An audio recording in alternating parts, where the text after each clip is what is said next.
Budeme sa baviť na tú tému citlivú. Či sa ti reálne také niečo stalo? Sú situácie, kedy som úplne zamrzla. Sexuálne obťažovanie. Sú inštruktori veľmi osobní niektorí. Ľudia si dovolia dokonca aj... Inštruktora obťažoval žiak, alebo teda inštruktorku obťažoval žiak?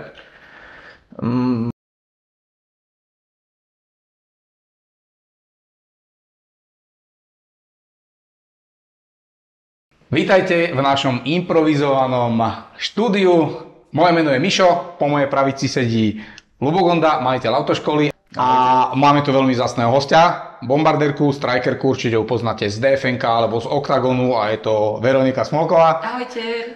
A dnešná téma, už ako viete, možno zo storičok alebo z našich sociek, budeme sa baviť na tú tému citlivú a bude to sexuálne obťažovanie. Prvú otázku dám rovno na teba, Veronika. Chcem sa ťa spýtať, či sa ti reálne také niečo stalo, že ťa niekto sexuálne obťažoval a že teda ako keby na akom tom nejakom leveli to niekde bolo? Tak akože ako prvé by som povedala, že keď sa bavíme teraz o autoškole, tak v autoškole sa mi takéto niečo nestalo. Mám strašne dobrého inštruktora, takže som rada, že som takéto niečo riešiť nemusela. Ale mne osobne sa skôr stalo nie v autoškole, ale či už na diskotéke, alebo dobre, tak to si ešte poviem, že som v klube, ľudia sú opití, ale stalo sa mi to, či som bola behať na schodoch, alebo celkovo som bola cvičiť. Také tie, či už narážky slovné, alebo proste ľudia si dovolia dokonca aj, keď idem behať napríklad na tých schodoch, tak či si ma natáčať, alebo ma obchytkávať aj v posilke, alebo takto niekde. A človek by povedal, že keď robím bojové umenie, tak budem vedieť reagovať, hej, že budem možno nejaká drsná, ako sme videli takéto video, čo sme sa aj minule o ňom bavili. Aha, hej, to... Posilke, áno, to na Instači možno ste zachytili kolu, ty kokso, baba drepovala a chalan ju tam chytil za zadok, otočila takú trojkombináciu, že...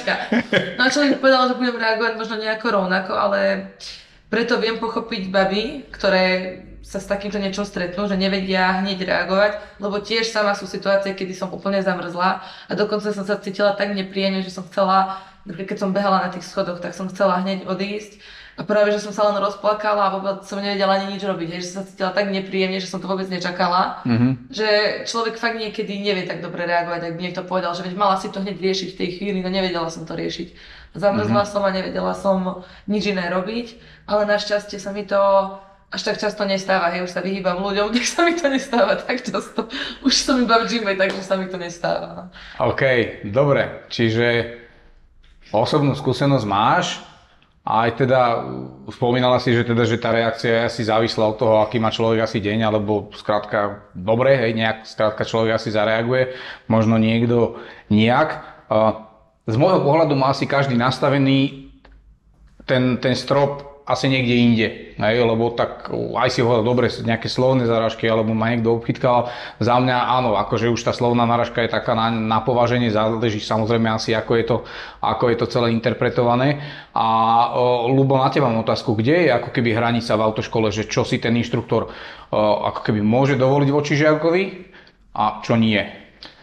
No tak na začiatok ten inštruktor si musí so žiakom určiť nejaké hranice. Úplne na začiatku, na prvej jazde alebo pri prvom stretnutí si musia určiť nejaké hranice. A počkaj, teda, akože teraz, ja by som bol inštruktor a teraz Veronika, akože za kolienkom môžeš, ale nič viacej, či ako? To absolútne nie, toto je nepripustná vec. Jasné. Ale tí inštruktori medzi sebou a teda tí žiaci a inštruktori musia nejako komunikovať a musia nejako spolu fungovať, aby sa ten žiak naučil šoferovať, alebo teda aby získal od toho inštruktora čo najviac tých informácií aj tých zručností. Čiže samozrejme príde tam v nejakej možno kolidujúcej situácii, aby mohol ten inštruktor zabrániť niečomu, nejakej škodovej udalosti alebo niečomu, čo sa stane a nevie to urobiť bez toho, že buď chytí volant alebo chytí toho človeka za ruku alebo strhne volant. Čiže vždycky tá situácia nejaká takáto kolidujúca nastane, lebo tí žiaci sa len učia. Ale samozrejme nesmie to prejsť za nejakú hranicu. Nejak si to viem predstaviť, že viac menej áno, keď ten inštruktor mi do toho zasiahne, tak on vstúpi do toho môjho osobného priestoru, čo mi tiež nemusí byť príjemné, ale je to zase za účelom, asi aj ten inštruktor, keď je profesionál, tak možno pri tej prvej hodine povie tomu, vieš čo, ja niekedy možno budem musieť chytiť volant alebo niečo, čiže tu ti siahnem, ale akože to je vec, ktorú musím urobiť. ale nič teda ako keby nejaké cielené, nejaký kontakt by tam rozhodne určite nemal byť. Ďalšia vec je aj to, že ten inštruktor a ten žiak častokrát si týkajú medzi sebou, alebo ten inštruktor týka tomu žiakovi. Veľa inštruktorov to nerobí, že nedovolí tomu žiakovi týkať, aby mu týkal. Veľa inštruktorov si to pripustí, čiže musia si to na začiatku toho kurzu alebo pri tej prvej jazde povedať, áno, budem ja tomu žiakovi týkať, lebo mám to nejako, lepšie sa mi tak vysvetľuje. Ten žiak povie áno, súhlasím alebo nesúhlasím. Takisto z opačnej strany. Sú inštruktori veľmi osobní niektorí.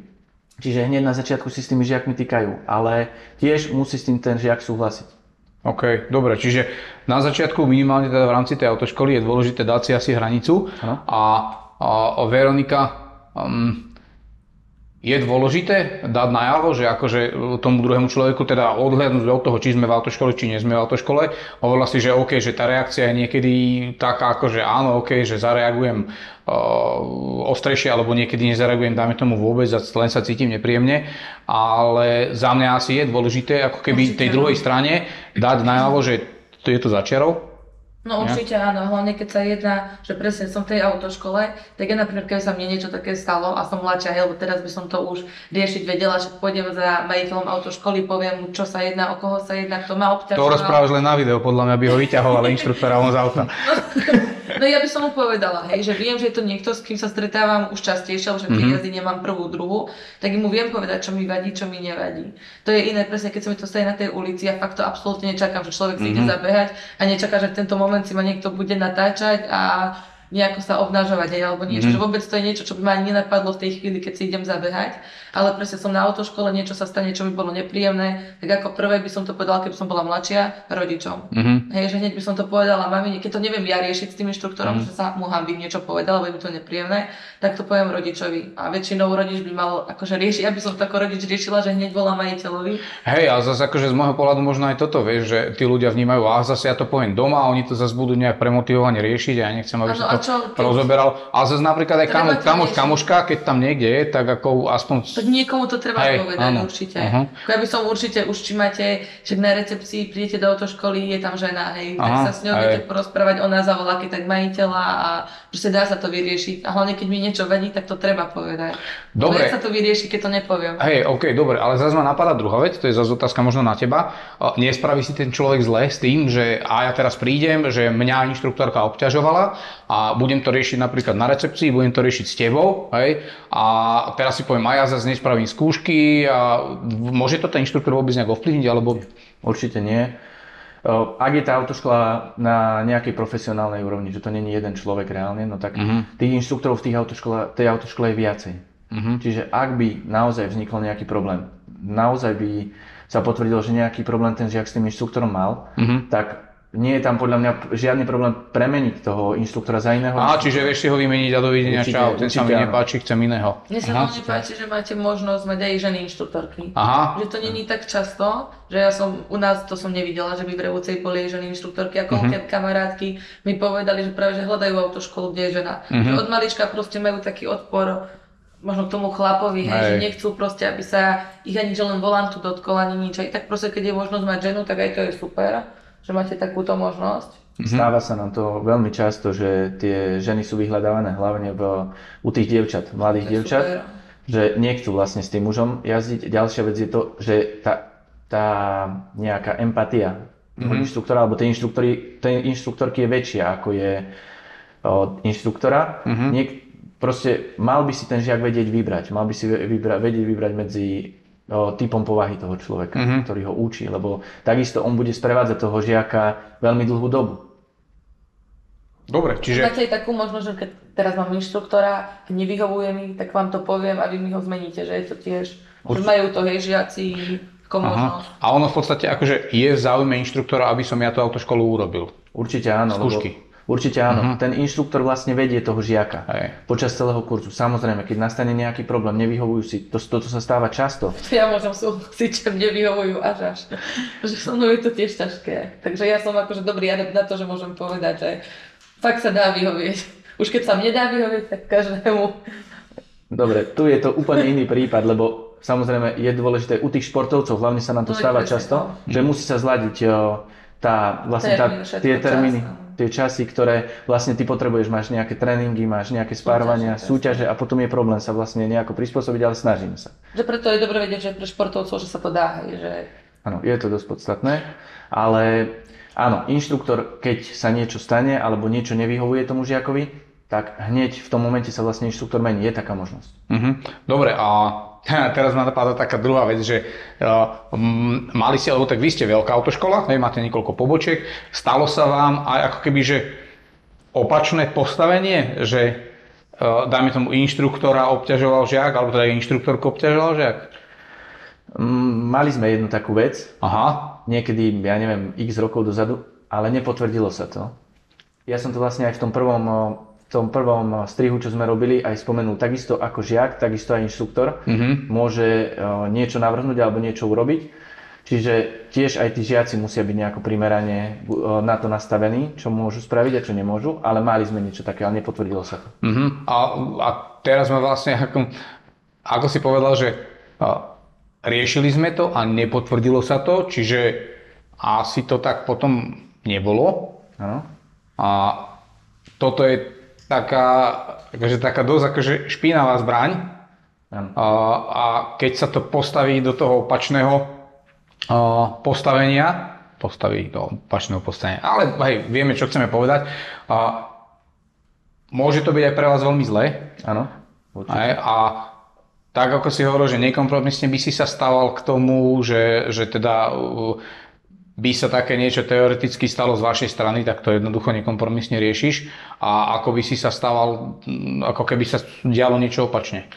Takisto aj keď vlastne bolo povedané z druhej strany, takisto sa to nekompromisne riešilo sa to, zisťovalo sa, že čo sa vlastne stalo a nakoniec sa to nepotvrdilo. Čiže takisto aj ten žiak musí vlastne, keď niečo takéto tvrdí, no tak musí potvrdiť to svoje tvrdenie. Jasné. A ako sme už predtým povedali, musí prísť do autoškoly, musí povedať, že čo sa stalo, teda nemusí, mal by prísť do autoškoly, mal by povedať, že niečo takéto sa stalo a potom sa to dá riešiť. Inak sa to riešiť nedá. To je pravda, čiže ja keď si to tak akoby zhrniem tú našu celú krátku debatu, prvá vec, je to určite nepripustné, asi, že takéto nejaké veci sa dejú.